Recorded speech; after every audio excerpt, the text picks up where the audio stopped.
ഇന്ന് നമ്മളിവിടെ make over ചെയ്തെടുക്കാൻ പോകുന്നത് നമ്മുടെ മഴവർണ്ണ സംഭരണിയാണ്. മഴവർണ്ണ സംഭരണി പെയിൻ്റ് അടിക്കാനായി ഏഷ്യൻ പെയിൻറ്റ്സ് ഉപയോഗിക്കുമോ? തീർച്ചയായും ഇല്ല. കാരണം ഏഷ്യൻ പെയിൻറ്റ്സിൽ എന്തടങ്ങിയിട്ടുണ്ട്? അതെ, വിഷാംശം അടങ്ങിയിരിക്കുന്നത് കൊണ്ട് തന്നെ നമുക്ക് ഒരിക്കലും ഏഷ്യൻ പെയിൻറ്റ്സ് ഉപയോഗിക്കാൻ കഴിയില്ല.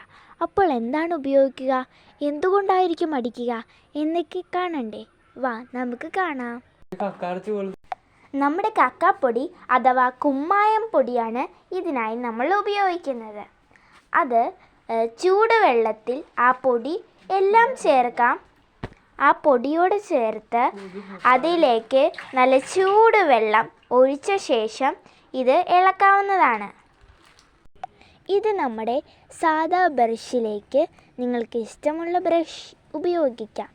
ആ ബ്രഷിലേക്ക് അതിൽ ഒഴിച്ച് മിക്സാക്കിയ ശേഷം ഇത് നമുക്ക് തേക്കാവുന്നതാണ്. ഇതേപോലെ തേക്കാവുന്നതാണ്. ഉള്ളിലും ഇത് തേക്കാവുന്നതാണ്. പെട്ടെന്ന് ഇത് അബ്സോർവ് ആകില്ലെങ്കിലും പയ്യനെ ഇത് നന്നായി അബ്സോർവ് ആയിക്കൊള്ളും. അങ്ങനെ ഇത് നമുക്ക് അടിക്കാം. ഇതാണ് നമ്മുടെ ഈ ഒരു മഴവർണ്ണ സംഭരണിയിൽ നമുക്ക് ചെയ്യേണ്ടത്. പിന്നെ മഴവർണ്ണ സംഭരണിയുടെ അകത്ത് നിങ്ങൾ കണ്ടിട്ടുണ്ടാവും, അവിടെ ആണ് ശരിക്കും വാട്ടർ പ്യൂരിഫിക്കേഷൻ നടക്കുന്നത്.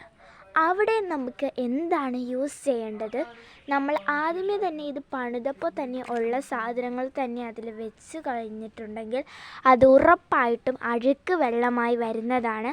അപ്പോൾ അതിനു വേണ്ടി നമ്മൾ ചെയ്യേണ്ടത് വർഷത്തിൽ ഒരിക്കലെങ്കിലും ഇങ്ങനെ ചെയ്യാം. നമ്മുടെ മെറ്റിലും പിന്നെ ചിരട്ടക്കരിയില്ലേ, നമ്മുടെ ചിരട്ടക്കരി കത്തിച്ച ശേഷം അത് കഴുകി ഉണക്കി എടുത്തതാണ് ഈ ഒരു ചിരട്ടക്കരി.